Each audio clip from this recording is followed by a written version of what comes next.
이게 하라고 돗자리를 깔아주면은 더 하기 싫어지고, 어떻게 해야 될지 모르잖아요. 제가 어제까지도 무슨 말을 해야 될지 정리가 안 됐어가지고, 그냥 좀 편하게 들어주셨으면 좋겠고요. 네. 저는 이제 저의 어린 시절이 어땠는지, 그리고 제가 어떻게 그러니까 복음을 듣게 됐고, 또 이제 마지막에는 저희 선형제와 관련된 에피소드라고 해야 될까요? 좀 몇 개 이제 들려드리도록 하겠습니다. 이번에 간증을 준비하면서, 내가 그동안 살아왔던 인생들을 한번 다시 이렇게 되돌아보는 시간을 가졌는데요.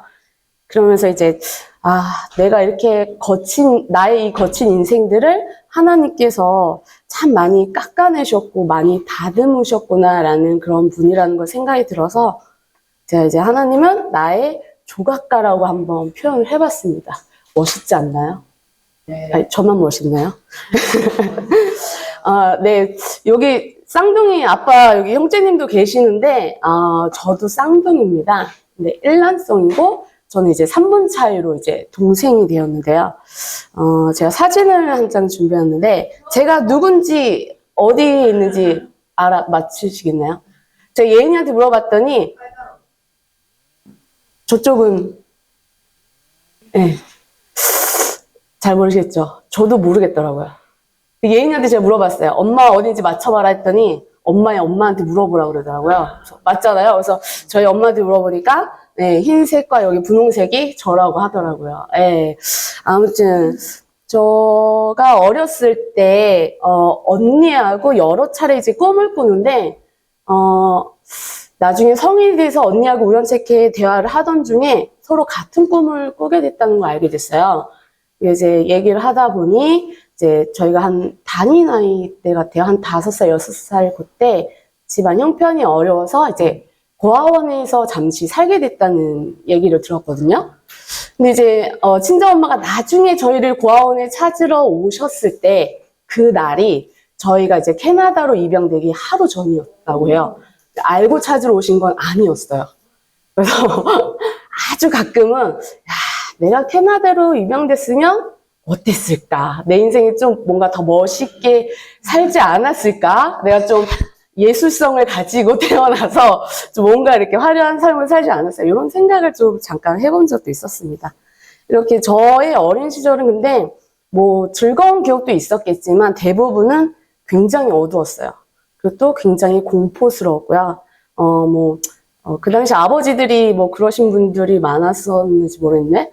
그 아버지의 주사, 또 주폭이나 이제 가정폭력도 있으셨고, 또 이제 친정어머니가 또 그렇다고 가정에 충실하신 분이 아니셨어요. 그래서 굉장히 가정을 되게 소홀히 하신 분이고, 자, 여기까지만 얘기해도 제가 어떤 환경이신지는 대략 짐작이 가실 것 같아요. 그래서 그런 이제 가정이라는 울타리 안에서 자라지 않은 그냥 평범한 가정은 아니었습니다. 그러다가 이제 중학교를 제가, 초중고 사립학교로 가는데 그 학교가 기독교 미션 스쿨이었어요. 그래서 일주일에 한 번 수요일이 되면 이제 교회 대예배실에 전학년이 모여서 예배를 드리거나 1년에 부활절이나 추수감사에서 큰 행사가 있으면 전학년들이 모여서 이제 행사에 많이 참여를 하거든요. 희한하게 그 찬양을 부르거나 이러면 묘하게 마음이 편안해짐을 느꼈어요. 그래서 그때 제가 이제 기독교 배경이 전혀 없었는데 이 중학교 생활하면서 아주 잠깐 그 교회 문화라고 해야 되나요? 교회 맛이라고 해야 되나요? 그걸 잠깐 이제 맛보게 되었던 것 같습니다. 그런 중학교 생활 하다가 졸업을 하지 못할 상황이 생겼어요. 지금은 의무교육, 무상교육이잖아요. 중학교가. 저희 때는 학비를 내고 다녔어요. 저 때만 해도. 근데, 학비가 밀렸는데, 한 달도 아니고 몇 달이 밀린 거예요. 알고 보니까 이제 옆집 이모한테 학비를 내달라고 이제 부탁을 하셨는데, 이제 쌍둥이는 항상 2명분이잖아요. 그 학비가 얼마나 커 보였겠어요. 그거를 홀라당 이제 옆집 이모님께서 다 쓰셨다고 하시더라고요. 기가 막히죠? 근데, 너무 창피하고 부끄럽잖아요. 예, 졸업을 제가 무사히 할 수 있었을까요? 중학교를. 할 수 있었을까요? 네. 그래도 어떻게 남은 달수는 채워야 되니까 이제 학교를 나갔는데, 교무실에서도 그렇고 담임 선생님께서도 그렇고 부르지 않는 거예요. 잠잠한 거예요. 그래서 야 이거 큰일 났구나 이러고 있었는데 정말 이거 모르겠어요. 저희를 잘 모르시는 분인데, 그때 제가 기억하기로는 과목이 도덕쌤이었던 것 같은데, 그 선생님께서 이제 저희 학비를 대신 내주셨다는 얘기를 듣게 돼요. 저희가 이제 교무실에 자꾸 불려오는 게 너무 안쓰러우셔서 그렇다고 하셨는데, 어쨌든 이렇게 겨우겨우 이제 졸업하기 전까지 학비를 갚고 이제 무사히 이제 졸업을 하게 되었어요. 근데 이제 고등학교로 입학을 해야 되는데, 그때는 저희 뭐 반배치고사나 학력평가 이런 걸 보고 이제 학교를 들어왔거든요. 제가 공부하고는 내외하고 살았어가지고, 인문계 갈 성적도 안 됐고, 또 예술성을 키우고자 예고로 가고 싶었지만 형편이 안 따라주고, 그래서 결국 이제 실업계를 선택을 하게 돼요. 근데 지금 보면 잘 선택을 한 것 같아요. 그 이제 공고를 이제 가게 되는데, 공고 중에서도 제가 2회 졸업생이거든요. 이제 전자출판 디자인 학과라는 디자인 학과를 들어가게 돼서, 예, 다행히 그걸로 이제 밥 빌어먹고 살았습니다. 잘. 어쨌든 이제 고1 되는 무렵에 어머니께서, 친정 엄마가 더 이상 못 살겠다. 집을 나가버리세요. 그래서 연락이 끊겼어요. 네, 뭐, 그때 상황이 방 한 칸에서 이제 아버지하고 언니하고 이제 셋이서 사는 상황인데, 그게 또 참 너무 싫더라고요. 정말 싫었습니다. 근데 이제 아버지께서도 나름 열심히 살려고 하셨던 것 같아요. 둘 딸을 키우기 위해서. 근데 이제 잠잠했던 그 주사가 점점 이제 심해지기 시작하신 거죠. 힘드셨나 보더라고요. 근데 어느 날은 정말 언니하고 제가 생명의 위협을 느낄 정도로 그게 심해지셨어요. 그래서 이웃분들에게 이제 도움을 요청을 해서 겨우겨우 그 집을 도망쳐 나왔는데 갈 데가 없잖아요. 근데 이제 중학교 때 친하게 지냈던 친구가 있었는데 무작정 자기 집으로 끌고 가더라고요. 근데 지금 보면 그 친구가 정말 대단한 게 그 친구 아버지가 재혼한 지 얼마 안 되셨거든요. 그러니까 새어머니한테 저희 또래 딸이 2명이 있었어요. 그럼 저희 쌍둥이 2명에 친구 1명에 총 5명이 이제 그 신혼집에서 살게 되는데, 뭐 버스비도 없고 뭐 아무것도 없으니까 이제 전적으로 이제 친구 아버님이 주시는 걸로 생활할 수밖에 없었거든요. 눈치가 보이죠. 눈치파 엄청 먹었습니다. 한 열흘쯤 지났을 때 이제 그 친구 아버지가 100만 원을 손에 쥐어주셨어요. 나가라, 나갔으면 좋겠다 이거죠. 그래서 그 100만 원을 가지고 그때는 구할 수 있는 집이 많았어요. 딱 방 한 칸만. 그래서 언니하고 그렇게 독립을 하게 돼요. 의도치 않게. 지금 100만 원으로는 못 구하잖아요. 그때는 작은 방 한 칸에 진짜 보일러실이 있고 거기에 수도꼭지가 있으면 거기가 세면되고 거기가 주방이었어요. 당연히 화장실은 그 주인집 마당에 있는 한켠에 있는 공용 화장실. 네. 그렇게 이제 살기 시작을 했고, 고등학생인데 뭐 학비도 내야 되고 집세도 내야 되고 그 아버님이 빌려주신 100만 원도 빨리 갚아드려야 되겠다는 마음에 낮에는 학교를 다니고 밤에는 이제 아르바이트를 하면서 이렇게 생활을 하게 돼요. 근데 다행히 제가 학과를 잘 들어가는 바람에 취업이 바로 됐어요. 쉴 틈이 없이 바로 됐는데 그때 초봉이 한 70만 원 정도였던 것 같아요. 근데 알바하는 수준보다는 많이 받으니까 좋잖아요. 그래서 집을 좀 업그레이드 시켜서 주방이 있는 집이라도 가자. 그래서 주방이 있는 집으로 가고 또 살다가 이번에 욕실도 있었으면 좋겠다. 그래서 욕실이 있는 집으로 이렇게 점점 업그레이드해서 좀 이사를 하면서 살았습니다. 그러니까 살기 바빴어요. 살아내느라 바빴어요. 근데 그렇게 직장을 다니면서도 낮엔 직장을 다니고 이제 야간에는 이제 호프집 알바를 하면서 그렇게 생계를 꾸려 나가는데 어느 순간 그렇게 사니까 너무 지친 거예요. 저도 평범하게 엄마가 차려주는 밥 먹고 싶고, 엄마 얘기 나오니까 또 울컥하네요. 남들처럼 엄마가 청소도 해주고 그랬으면 좋겠는데 나는 그런 삶을 살지 못하니까 이 지구상에서 내가 제일 불쌍한 거예요. 내가 제일 안타까운 것 같고 내 인생만 꼬여있는 것 같고 그렇게 자기 연민에 빠져서 신세한탄만 하면서 그렇게 살았던 것 같아요. 그러니까 가정이라는 그러니까 어른이 뭐 잔소리 해주거나 누가 통제해줄 사람이 없다 보니까 그냥 내가 먹고 싶으면 먹고 자고 싶으면 자고 일어나고 싶으면 일어나고 그냥 제 마음 가는 대로 기분 내키는 대로 그렇게 인생을 살았었고 뭐 계속 돈만 벌지는 않았어요. 그 와중에 놀 건 다 놀았어요. 네, 노래방에도 엄청 많이 가서 주인 아주머니가 저한테 가게를 맡기고 이제 나갈 정도로 그리고 이제 뭐 밀어버리 난무하는 그런 곳에도 이제 많이 다니긴 했습니다. 그 와중에도.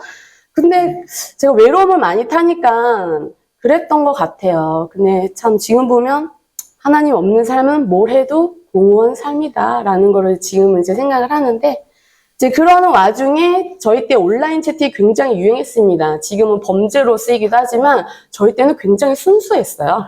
그렇게 순수하게 저희 손형제를 만나게 되거든요.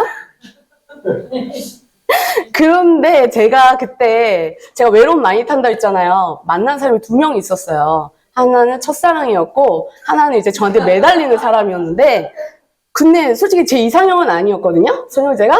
근데 저 형제를 만나면 마음이 그냥 제가 꾸미지 않아도 마음이 굉장히 편안해지는 거예요. 그리고 되게 뭔가 안정감이 든다고 해야 되나? 그러니까 기존에 만나던 남자들과는 다른 모습을 제가 본 거죠. 그래서 그래, 결혼하자. 그래서 예, 결혼하게 됩니다. 요때 이제 2003년도더라고요, 보니까. 아우, 파릇파릇해요. 제가 그때는 안경을 안 썼어요. 그리고 바로 그 다음에 2004년도에 12월 달에 결혼을 하게 되는데, 저때 이제 뱃속에 유효가 3개월 때 이제 결혼을 하게 됩니다. 근데 결혼을 하고 나서 행복할 줄 알았어요. 안 행복했어요. 왜냐면 진짜 저의 모습이 드러나기 시작을 했어요. 그동안 이제 겉은 밝게 잘 자랐지만 속 안에는 그 내면의 어두움들이 결혼을 하고 나서 이제 많이 분출된 것 같아요. 근데 결혼하고 나서 이제 시아버님이 얘기를 하기를 제 얼굴이 굉장히 어두웠대요. 그늘이 져 있어서 결혼을 반대를 하셨다고 하시더라고요. 그걸 결혼하기 전에 알았어야 되는데 결혼하고 나서 알아가지고, 아무튼 아이 셋을 낳고 안겨드리니까 그 말이 쏙 들어갔어요. 나중에는 고맙다 이러면서 이제 저한테 사과를 하신 적도 있으셨습니다. 제가 이제 교파교회는 아마 유효가 한 3살 때쯤부터 이제 다니기 시작을 했고, 그냥 아무 생각 없이 다녔어요. 그냥 찬양이 너무 좋아서, 그 시간이 너무 좋아서 다녔지, 뭐 이유가 없었습니다. 하나님을 찾겠다는 이유도 없었고, 아무 이유도 없었습니다. 그리고, 저희 선영자하고는, 정말 평생 싸워야 할 싸움을 이때 엄청 많이 한 것 같아요. 질리도록 싸웠습니다. 출동 갔다가 이제 들어오면 당직 서고 그러면 집에서 있는 날이 2, 3일 정도밖에 안 되는데, 그것마저도 싸우고 나갔어요. 네, 정말 육아 문제부터 시대 문제부터 흔히들 싸우는 그런 문제들까지 다 끄집어서 싸웠던 것 같아요. 보니까 제가 강시잖아요. 사람들이 뭐 강시 고집 왜 하는데, 네, 고집 셌습니다. 자존심도 셌고요. 근데 반면에 저는 자존감이 되게 낮은 사람이었더라고요. 그러니까 사랑을 받은 적이 없으니까 당연히 줄 줄도 몰랐고, 표현하는 것에서도 서투니까 표현도 잘 안 됐고, 그리고 이게 사람마다 관계에서 그러면서 계속 오해가 쌓이고, 항상 말투가 날카롭고 신경질적이고 전투적이었어요. 그리고 정말 큰 문제점은 제가 그렇게 싫어했던 저희 부모님의 모습이 아이들한테 그대로 되풀이되고 있었어요. 그러니까 강압적으로 교육을 시켰고 체벌을 굉장히 많이 했습니다. 그 희생자가 지금 오늘은 안 나왔는데, 네, 유효가 참 많이 저한테 맞았습니다. 지난주에 교회 오기 전에 제가 예인한테 밥을 좀 빨리 먹으라고 재촉을 했는데 예인이가 서서 먹더라고요. 근데 유효가 그걸 보더니 예인이한테, 야, 나 때는 말이야, 너 모르지? 나 엄마가 특공된 줄 알았어. 젓가락이 테이블에 꽂히고 막 옷걸이가 날라와 이러더라고요. 근데 진짜 그랬어요. 제가 밥상머리 예절을 잘 안 지키면 편식하고 이러면 바로 숟가락 던지고 젓가락을 날렸는데, 그 테이블에 꽂힌 젓가락이 기억에 남았나 보더라고요, 유한테는. 예, 그거를 기억을 하고 있어서 좀 마음이 씁쓸하기도 했는데, 아무튼 예, 이렇게 유도 그렇고 뭐 아마 하은이도 그러겠지만 그 상처를 줬던 그 저희 부부의 그 모습을 다 기억을 하고, 저희가 예수님을 만나고 구원받고 난 이후에 그 변화된 모습도 아이들이 알고 있어서 어떻게 보면 가장 가까운 증인이기도 합니다. 네. 그러다가 저희가 인천, 평택, 부산 찍고 목포로 이사를 와요.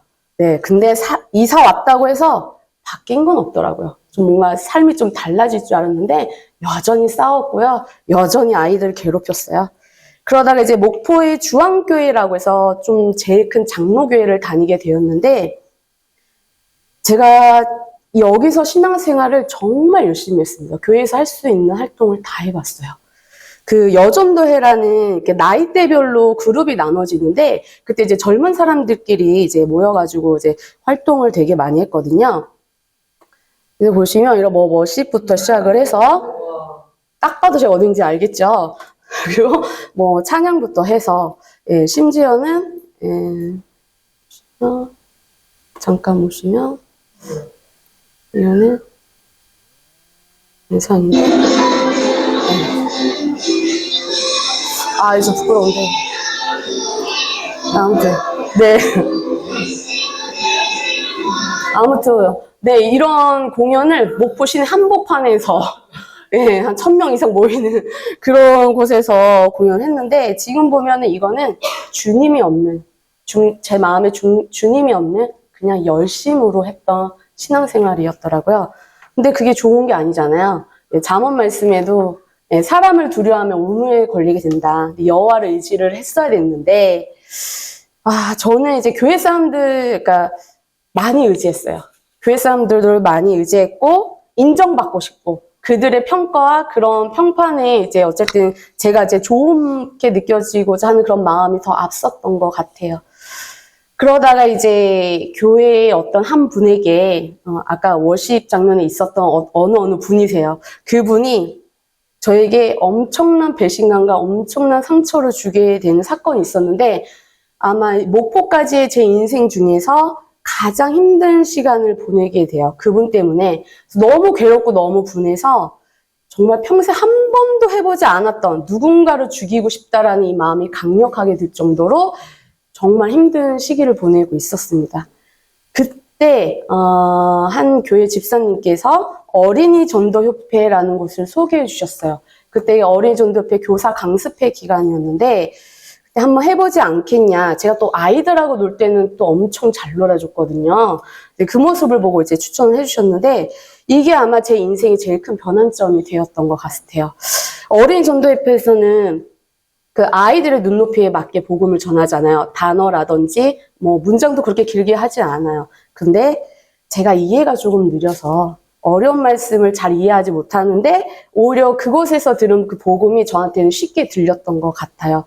거기를 이제 가게 되면 위에 많이 보셨을 거예요. 글 없는 책이라고 해서 색깔만 가지고 있는 책을 나와서 이제 노방 전도를 하거든요.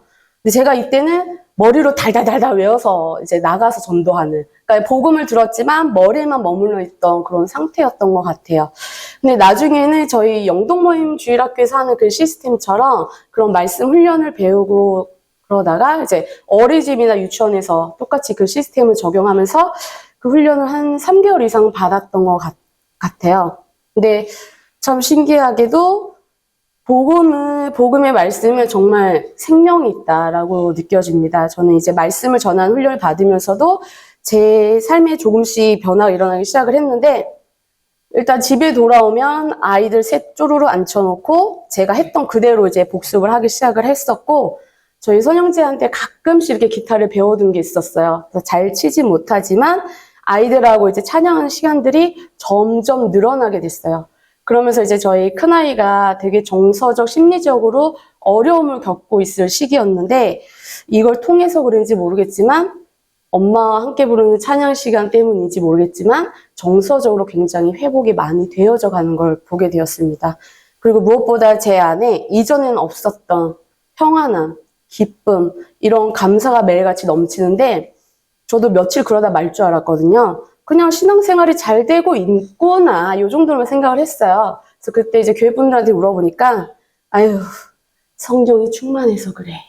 그러면서 저를 너무 부러워하셨어요. 그래서, 그래, 난 성령이 충만하구나. 이제 그러고 있는 사이에, 이제, 동해로 이사 얘기가 나오게 돼요. 그래서, 하나님, 큰 교회 말고, 교회가 작아도 되니까, 말씀이 살아있는 교회로 보내주셨으면 좋겠습니다라고 기도를 했고, 선영제가 이제 동해 모임을 얘기를 했을 때 제가 불과 몇 년 전만 해도 이단이라고 강력히 거절했던 그 모임을 그래 가보자 이렇게 됐어요. 긍정적으로 생각을 하게 됐습니다. 그래서 동해로 이사하게 됐는데 임갑조 형제님이 저를 앉혀놓고 뭐 물에 빠졌다가 나와야 되고 머리에 뭘 써야 되고 뭐 떡을 먹고 포도주를 먹는다. 그래서 뭔가 엄청 많이 설명을 하셨어요. 근데 전에 성격이었으면은 거부를 했을 텐데 마음에 거리낌이 전혀 없더라고요. 의심이나 이런 것도 없더라고요. 그래서 오케이, 좋습니다. 괜찮아요. 그렇게 해서 이제 동해 모임에 나가게 되었습니다. 그래서 가서 이제 최명희 자매님이 아마 저를 복음 상담을 해주셨을 거예요. 근데 명희 자매님께서 무슨 그림 같은 거를 그려서 저한테 이렇게 쭉쭉 설명을 하시는데 다른 건 모르겠어요. 전도협회에서 아이들에게 죄라는 부분을 얘기를 할 때 거짓말하고 뭐 욕심부리고 남을 미워하는 어떤 1차원적인 그런 복음을 얘기를 하거든요. 근데 이제 여기서 우리 원래 지었던 원죄부터 그런 걸 쭉 얘기해 주시면서 원래의 죄, 내가 지금 지었던 죄와 그러니까 현재의 죄와 앞으로 지을 미래의 죄까지 예수님은 이미 다 해결해 주셨구나라는 거를 딱 깨닫게 되었습니다. 그래서 제가 탁자를 한번 탁 쳤어요. 이미 해결해 주셨네요. 저 이거 믿습니다. 네. 그런데 좀 불안하셨는지 그 뒤로 계속 교제를 계속 했었고요.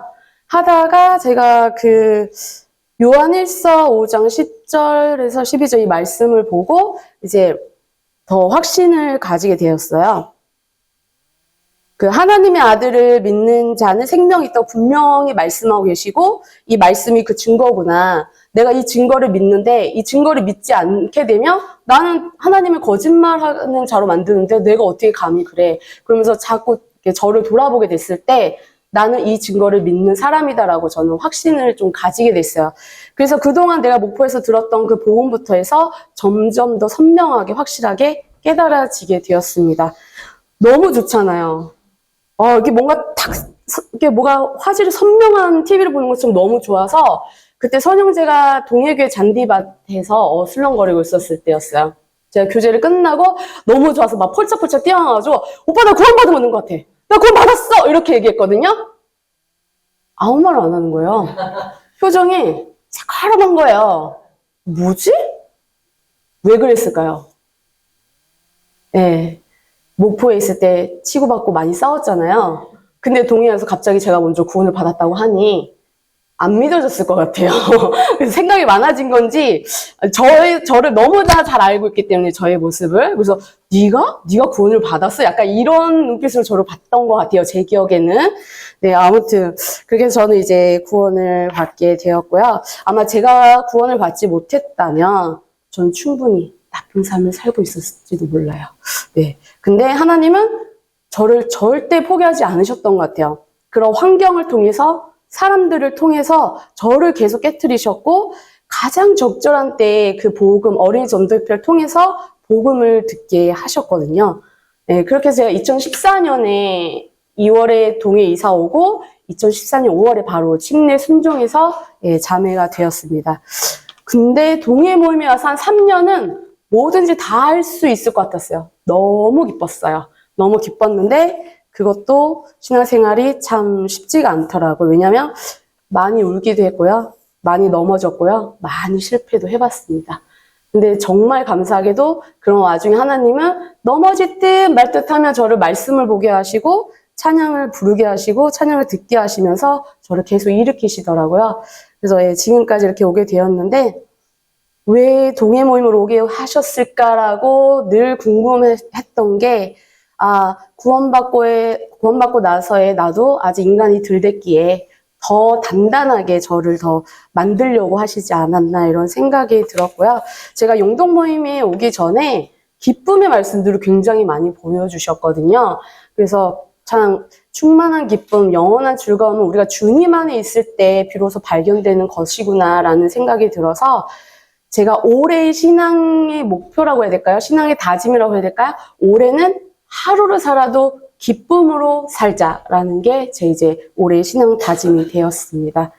네, 여기까지 제가 이제 구원 간증을 했고, 선영제 에피소드가 굉장히 많거든요. 근데 뭐부터 들려드려야 될지 모르는데, 그 중에 이제 몇 개를 좀 말씀을 드리면, 선영제가 쓰러지기 전 1년 전에 저희 친정아버지께서 돌아가셨거든요.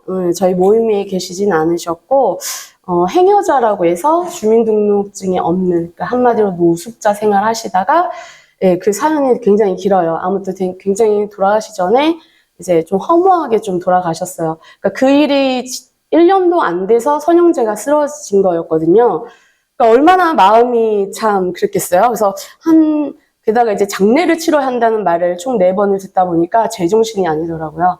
한 이틀을 내리 울었습니다.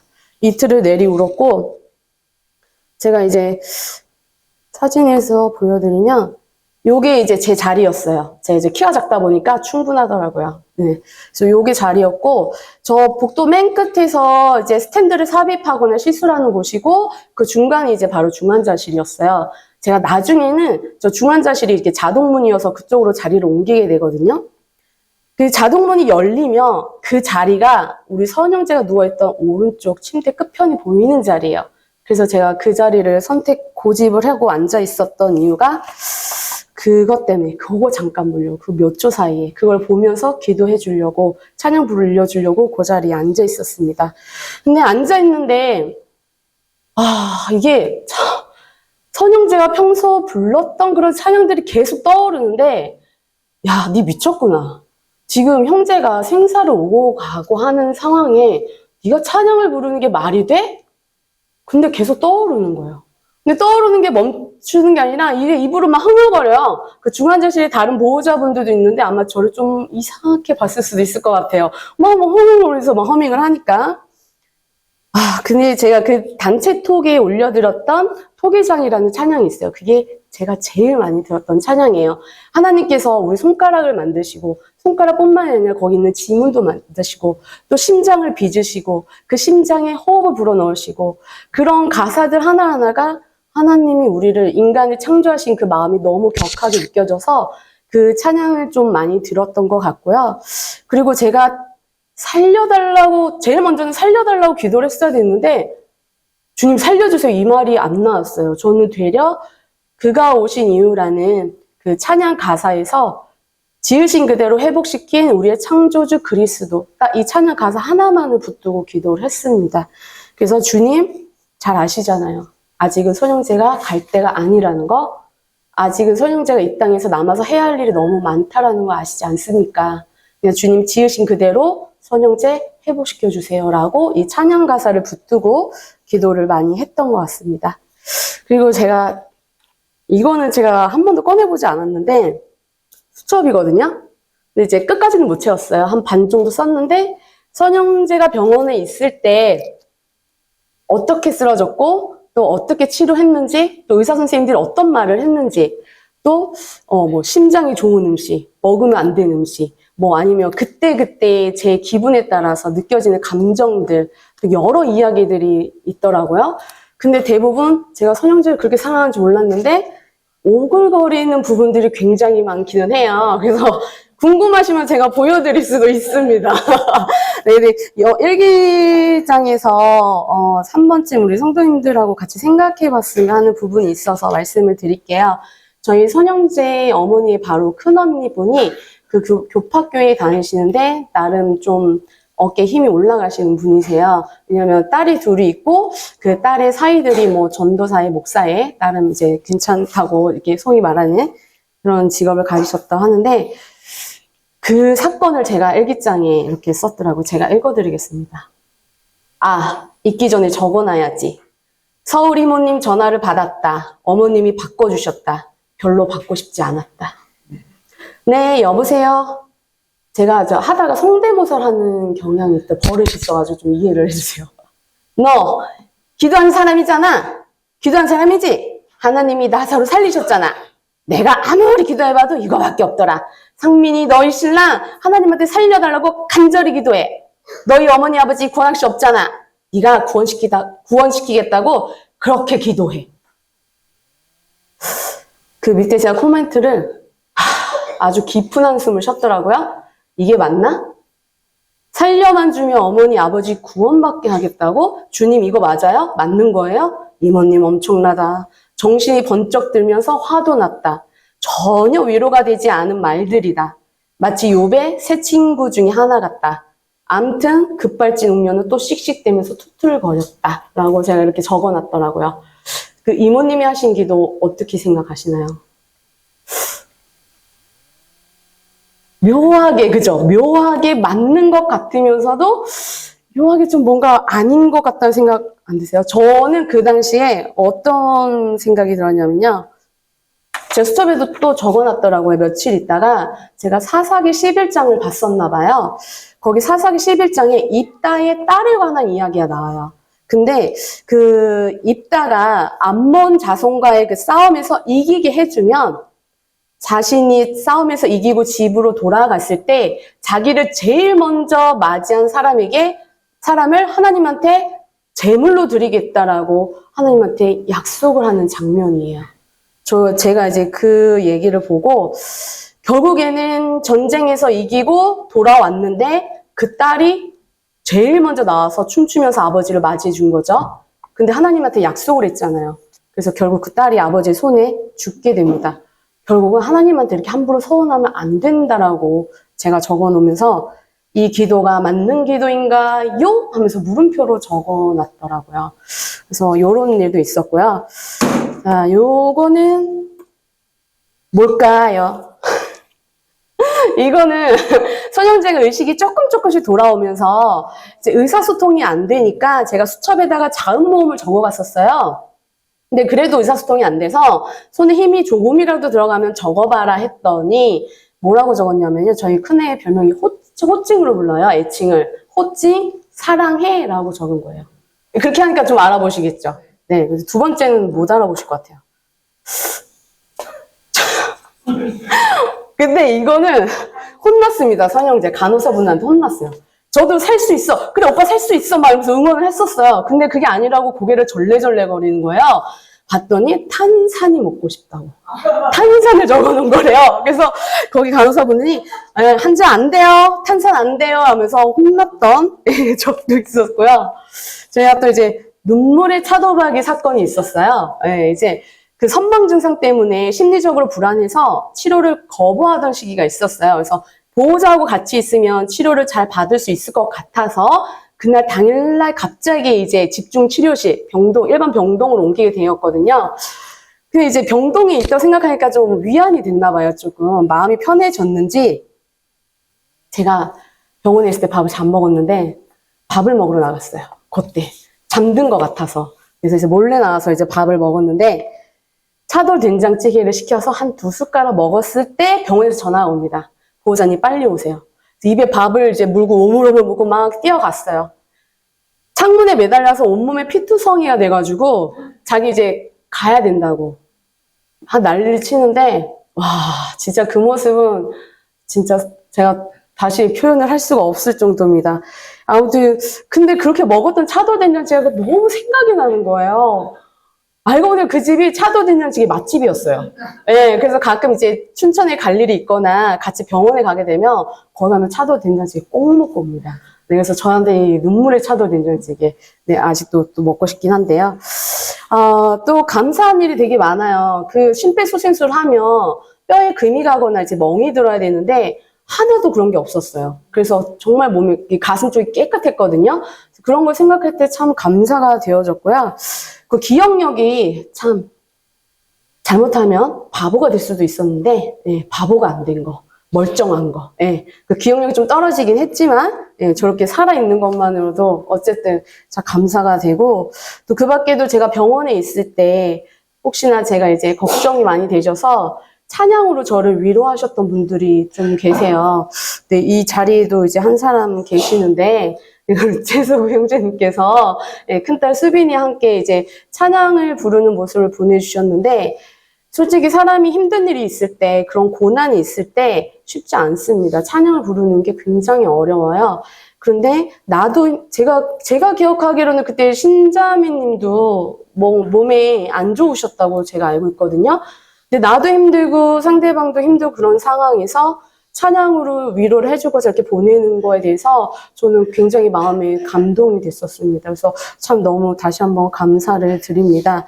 그래서 선영제하고 이제 지금 40 중반에 이제 접어들었는데 그 살아가는 인생이 굉장히 쉽지 않았습니다. 근데 하나님께서 저희 부부를 계속 다듬으시고 지금도 여전히 다듬어 가셔서 네, 하나님은 지금도 나의 조각가라고 생각을 합니다. 네, 그래서 제가 이제 영동 모임에 있는 동안은 우리 성도님들하고 제가 아까 신앙의 목표로 얘기했던 것처럼 하루를 살아도 기쁨으로 살자라는 이 마음을 간직하고 잘 섬기고 갔으면 좋겠습니다. 이상으로 감사합니다.